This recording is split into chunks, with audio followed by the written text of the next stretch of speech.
Hello friends, welcome back to our channel. గృహ నిర్మాణ శాఖపై AP CM Chandrababu Naidu గారు రివ్యూ అయితే నిర్వహించారు. ఈ సమావేశంలో పేదలకు ఇవ్వబోయే ఇళ్ల స్థలాల విషయంలో కీలక నిర్ణయం అయితే తీసుకున్నట్లుగా ఆ శాఖ మంత్రి కొలుసు పార్థసారథి గారు వెల్లడించారు. అయితే ఏపీలో పేదలు అర్హులైన వారికి ఇళ్ల స్థలాలు ఇచ్చే విషయంలో సీఎం చంద్రబాబు అయితే కీలక నిర్ణయం తీసుకున్నారు.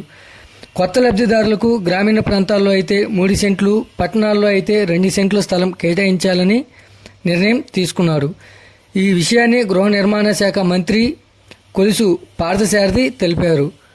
గృహ నిర్మాణ శాఖపై సోమవారం నాడు సీఎం చంద్రబాబు నాయుడు గారు సమీక్ష నిర్వహించారు. ఈ సమావేశంలో ఆ శాఖ మంత్రి కొలుసు పార్థసారథి కూడా పాల్గొన్నారు. అయితే మనకు గత ప్రభుత్వం ఇళ్ల పట్టాల కోసం భూసేకరణ జరిపి లేఅవుట్లు వేయని స్థలాల్లోనూ పేదలకు 3 సెంట్లు ఇళ్ల స్థలం ఇవ్వాలని చంద్రబాబు నాయుడు గారు నిర్వహించారు. దీంతో చంద్రబాబు నాయుడు గారు ఎన్నికల్లో ఇచ్చిన హామీని నిలబెట్టుకునే ప్రయత్నం చేస్తున్నట్లు అయింది. ఇంకా ఆ శాఖ అధికారులకు చంద్రబాబు నాయుడు గారు కీలక ఆదేశాలు, సూచనలు ఇచ్చారు. వచ్చే 100 రోజుల్లో 1.25 లక్షల ఇళ్ల నిర్మాణంపై పూర్తి చేస్తామని చెప్పారు. వచ్చే ఏడాదిలో 8.25 లక్షల ఇళ్ల నిర్మాణం చేపట్టాలని నిర్దేశించారు.